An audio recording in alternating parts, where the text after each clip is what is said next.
Salut à tous, alors aujourd'hui on se retrouve pour une petite vidéo rapide d'analyse et de réaction sur la fameuse chanson faite en trio par Poppy, Emily et Courtney Laplante. Donc le morceau s'appelle End of You. Alors moi, je ne l'ai pas encore regardé en entier, je vous avoue, j'ai vu des extraits, plusieurs extraits, j'ai un peu avancé vite fait sur la vidéo. Voilà, donc là, je vais le regarder un tout petit peu avec vous, un petit peu de façon fraîche. Je vous propose qu'on analyse un petit peu ce qui se passe vocalement principalement, vu que c'est quand même le sujet principal de cette chaîne. Et puis voilà, essayez de vous donner un petit peu des éléments d'analyse et de compréhension de la technique vocale de ces trois chanteuses. Donc si jamais tu ne me connais pas, que tu débarques là sur cette vidéo comme ça, moi je m'appelle Miroshka ou Miro si c'est plus facile. Je suis coach vocal, prof de chant depuis 2012 et je suis spécialisée en musique actuelle mais principalement dans le chant métal, les distorsions vocales, les screams, les growls et toutes les joyeusetés qu'on peut faire avec sa voix. Alors voilà les trois chanteuses, donc Emily, je pense qu'on ne la présente plus, c'est la chanteuse de Evanescence. Je pense que tous les gens de ma génération, ils ont grandi avec cette chanteuse. On a aussi Courtney Laplante qui est la chanteuse officielle de Spirit Box. Et puis Poppy qui est la chanteuse de Poppy. Ces trois chanteuses donc, qui ont leur groupe respectif, qui fonctionnent actuellement très bien sur la scène internationale et qui évoluent plutôt dans un style de métal moderne, voire de metalcore. Peut-être Emily mise à part, mais je pense qu'elle, c'est juste une figure incontournable du métal de ces 20 dernières années. Allez, c'est parti, on va regarder ça.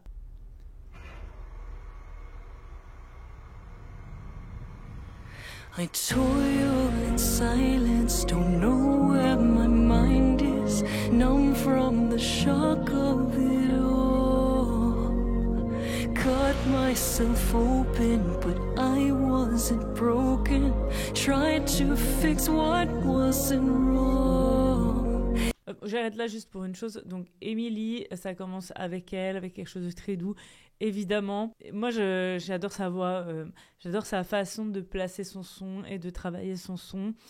C'est peut-être aussi parce que ça fait longtemps que je l'écoute, que j'étais ado quand Evanescence est sorti, que c'est un des premiers groupes de métal que j'ai écouté. Donc forcément, il y a quelque chose qui me touche dans sa voix. Elle ajoute qu'il y a toujours quelque chose d'un petit peu sombre dans son son. C'est une des caractéristiques du son qu'elle fait. What wasn't wrong? Elle a toujours oh, oh, et elle va pas faire wow, wow, mais elle va toujours donner un petit côté un peu sombre et aussi un petit peu pleurant, un petit peu ok, elle va toujours jouer dans cette espèce de mode un peu pleuré, un peu plaintif. Can you feel it taking over? I know I'm not alone. If I must go, the waves should drag me out. When every lie was kept so close. Voilà, là c'est typique le style de Emily. Au niveau des mélodies aussi, je sais pas si tu te rends compte, les mélodies c'est vraiment un peu le genre de mélodie qu'elle pourrait écrire. Je sais pas du tout si c'est elle qui a écrit cette mélodie, mais c'est vraiment ce qu'elle pourrait écrire. Mais le If I must go, the waves should drag me out. When every lie was... Donc là, tu vois, par exemple, les paroles c'est When every light was kept so close. Donc elle pourrait faire un truc très clair du genre When every light was kept so close. Mais elle fait ouais, un petit peu pleurant comme ça. When every light was kept so close. Donc faut pas le penser trop fort et faut pas le penser trop clair, avec un petit côté un peu plaintif, comme si tu gardais le son un petit peu derrière ici, un petit peu pleurant, un petit peu vraiment ce côté ça dure la vie.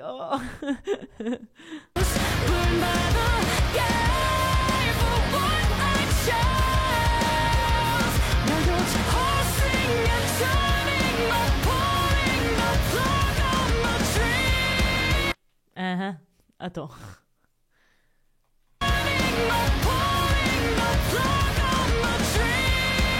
Ça vous rappelle pas quelque chose, ça? Je suis désolée, mais la mélodie, ça fait un poil repompé.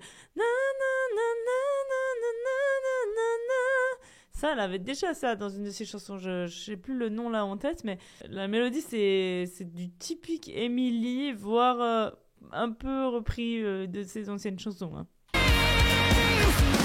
Je sais pas si l'IA est passée par là, mais c'est chelou. Of you is the start of life for me.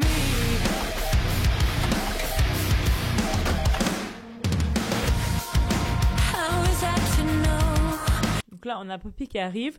Donc elle a un timbre, elle a une type, enfin, elle utilise sa voix de façon assez légère quand elle est en mode chant clair. Voilà, elle s'appelle Poppy, elle a un timbre, elle utilise un timbre très pop en fait, très très léger comme ça. How is that to know? Assez clair, na na na na, petit côté enfant comme ça. Crystalline castles turn to dust in the promise. Et là, je sais pas si t'entends, il y a aussi pas mal de creaking en attaque de phrases. Dust in the promise. Dustin. Donc ça, donc le ok. Donc ça, c'est du creaking qu'elle utilise en attaque de phrase. T'imagines que tu fais ok, normal. Pas très fort, hein, elle est pas très forte là. Et que tu essayes de faire ce même dust, mais sans utiliser d'air. Comme si tu voulais faire. Voilà, tu gardes tout l'air à l'intérieur. Donc au lieu de faire je sais pas si tu sens, il y a un flux d'air qui passe. Tu fais et tu utilises moins d'air, moins d'énergie pour faire à la petite saturation du creaking. Palm of your hand, but I'm wide awake this time. Burn it down to find. Voilà, et sinon, elle est toujours dans un mode neutre, donc ce qu'on pourrait appeler falsetto, des fois un petit peu mixed voice, donc un peu modal, mais toujours quelque chose de neutre avec un accolement des cordes vocales qui n'est pas très fort. Nothing inside. Can you feel it taking over? I feel it creeping in. I'm back at the edge again. When every lie was cut. Là, on a le retour d'Emily, donc elle qui utilise sa voix de façon plus, quand même, un petit peu plus, on va dire, intense, avec plus de densité. Donc elle va notamment utiliser du belting. Mais dans son belt, elle va assombrir pour donner ce côté. Elle va toujours un petit peu assombrir pour avoir toujours ce côté un petit peu plaintif. Comme ça, ce qui donne le style Emily. So close, burned by the day for what I chose. Donc on voit aussi le belt, on le voit aussi dans l'ouverture, l'intensité, au niveau énergie, au niveau corporel. Alors même si elle chante évidemment en playback quand elle tourne les vidéos, je trouve que ça se voit quand même parce que on voit l'intensité qu'elle met dans son chant. Ici, par rapport à quand Poppy elle chantait. But I'm wide awake this time. Burn it down to find. Où là, elle est dans quelque chose d'assez doux. Et du coup, même au niveau de la mise en scène, on le ressent. Ça, je suis désolée, mais cette phrase, c'est complètement repompé de ses chansons. Hein.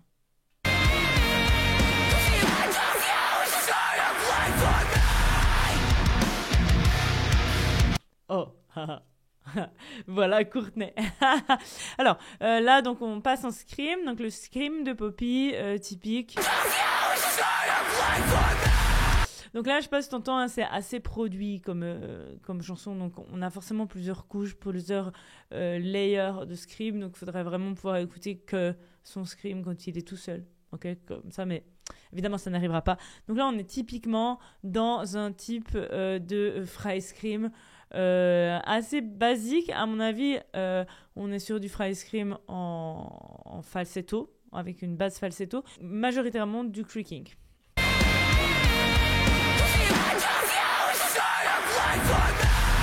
Donc, j'ai pas les paroles, mais en gros, elle va être dans quelque chose comme ça. Donc, plus ou moins la hauteur, faudrait essayer d'entendre un petit peu. Je sais pas si t'entends, il y a une note.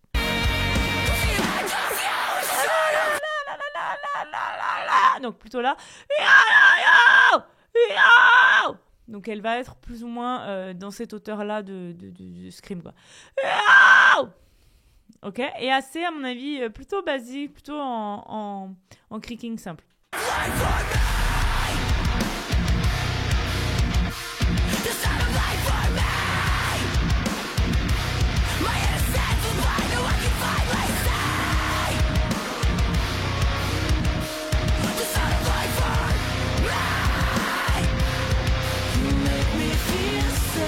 Ok, donc je suis pas sûre d'avoir bien entendu quand est-ce qu'elle faisait la transition, les deux, mais sûrement sur leur scream ici.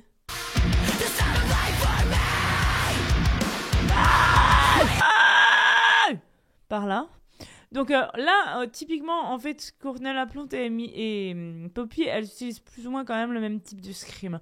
On va plutôt être sur quelque chose dans la zone falsetto. Peut-être un tout petit peu plus medium fry scream chez Courtney. Alors, on n'est pas forcément sur du basique fry scream ici. On a une implication des fausses cordes aussi dans son fry scream très certainement. Mais il reste quand même bien aigu, hein, là.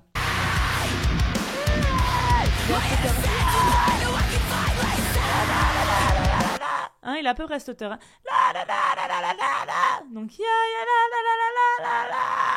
Donc il est quand même vraiment plutôt dans le haut ici.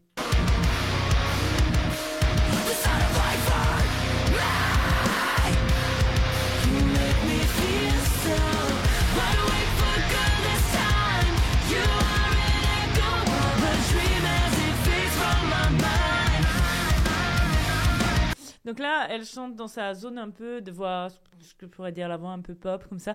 Donc c'est une voix un petit peu légère.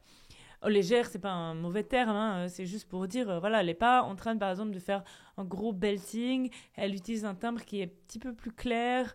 Elle va être plutôt dans quelque chose de soit en mode neutre, donc avec un accolement des cordes vocales qui n'est pas forcément très fort. Donc oui, il n'y a pas forcément ce côté très métallique, très dur du belting. Soit légèrement belté, mais là, elle est vraiment plutôt dans un mode un petit peu comme si on parlait en chantant.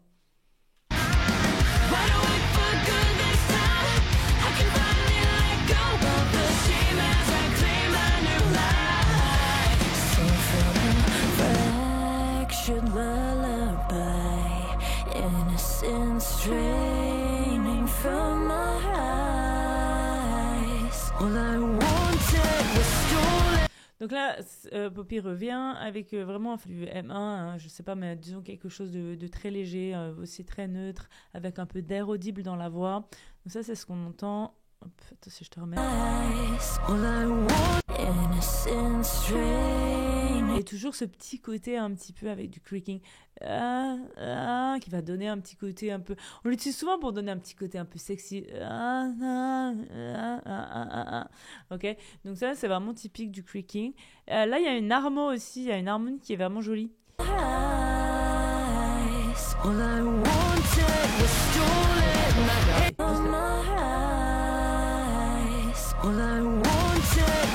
Par contre, il y a des moments, je sais pas si c'est moi, c'est mon oreille, si je suis fatiguée ou quoi. Par contre, il y a des moments où j'entends vraiment le côté autotune. Alors peut-être c'est voulu, c'est dans le style, c'est l'effet autotune et pas l'autotune dans le genre on corrige les voix. Mais il y a plein de moments où je l'entends et moi, je déteste cet effet. Ça donne un petit côté robotique chelou à la voix. Et j'aime pas du tout ça et je sais pas si c'est voulu. Sûrement que c'est voulu pour donner ce côté un peu moderne. Mais c'est très désagréable. T'as entendu là?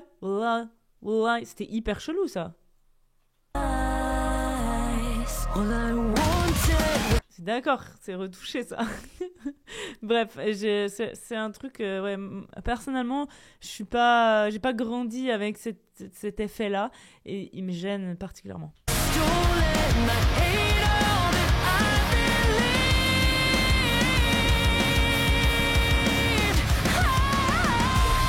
Donc là, c'est hyper... elle maîtrise super bien sa voix, elle aussi.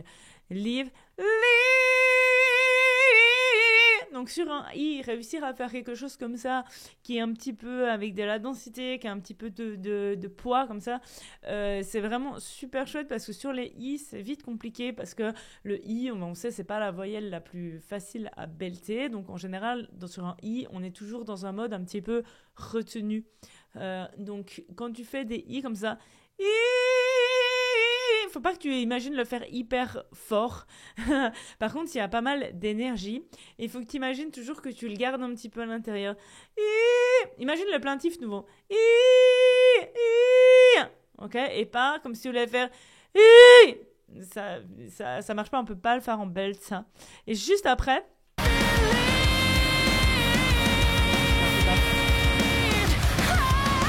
donc je suis un peu retenue, je suis peut-être à 6 sur 10. Et après, elle passe sur une voyelle ouverte. Et là, vous voyez, bien ouvert. Et là, on est vraiment sur du belt. Parce qu'on est sur un A. Ok, et là, on change un peu de mode. Toujours avec une couleur un peu plaintive parce que c'est son son à elle. Bon, là, il est un peu plus clair sur son A quand même.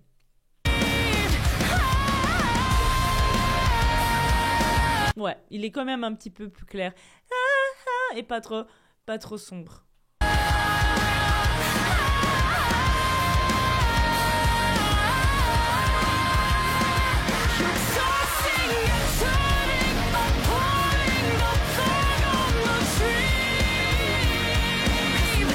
You is the start of life for me.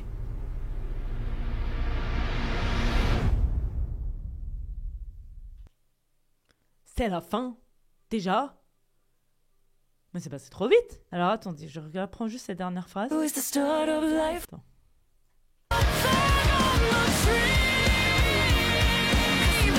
You is the start of life for me.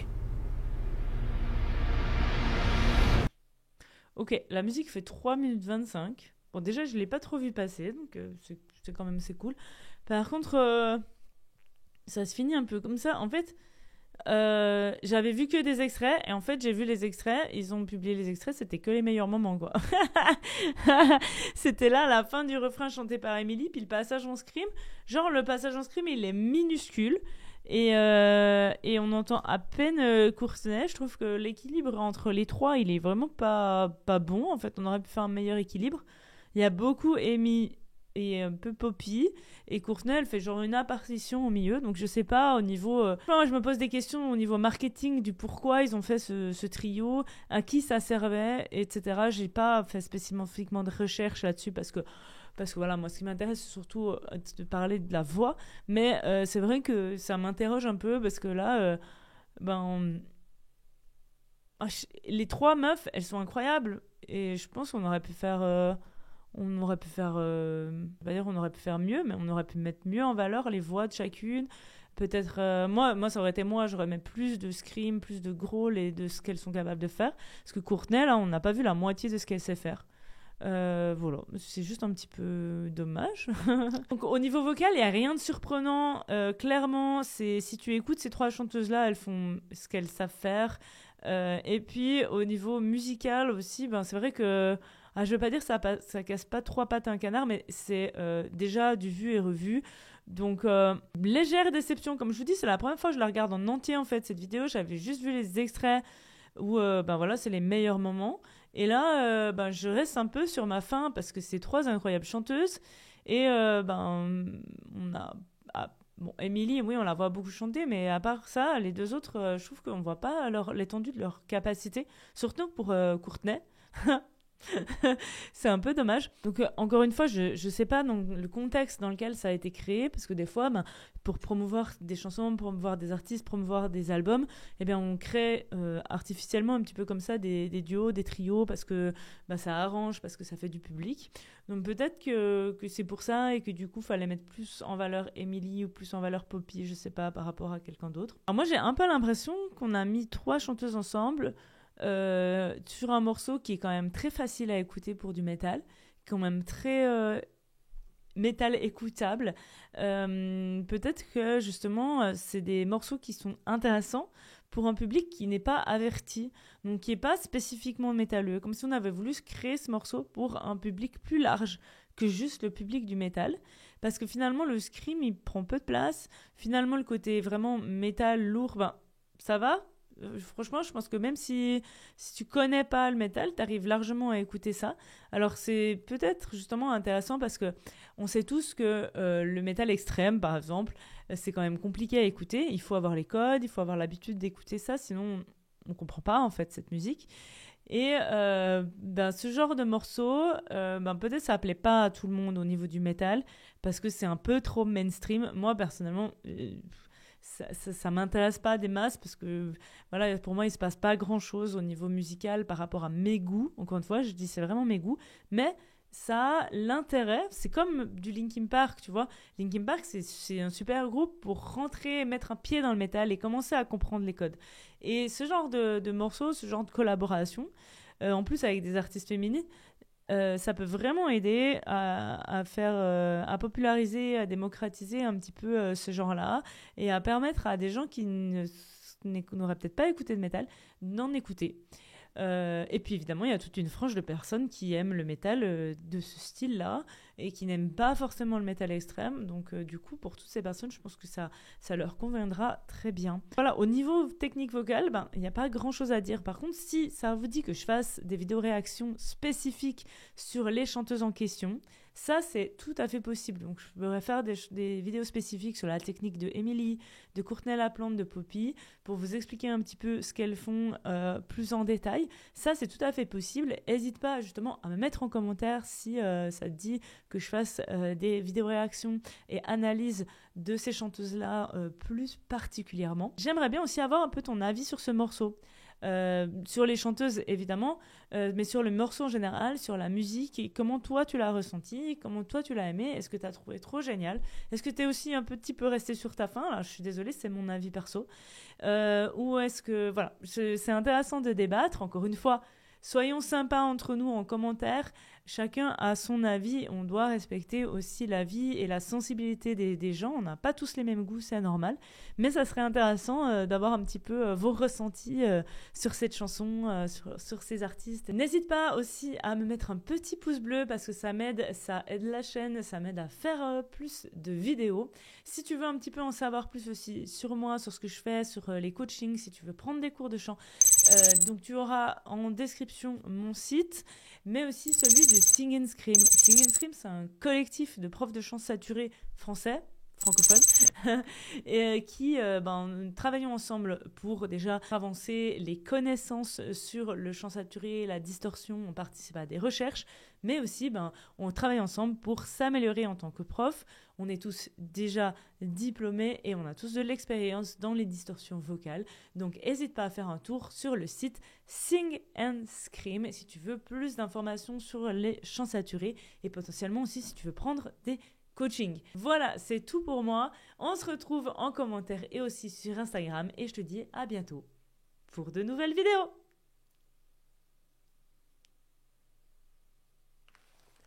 Voilà. C'est là, je n'ai pas lancé l'enregistrement.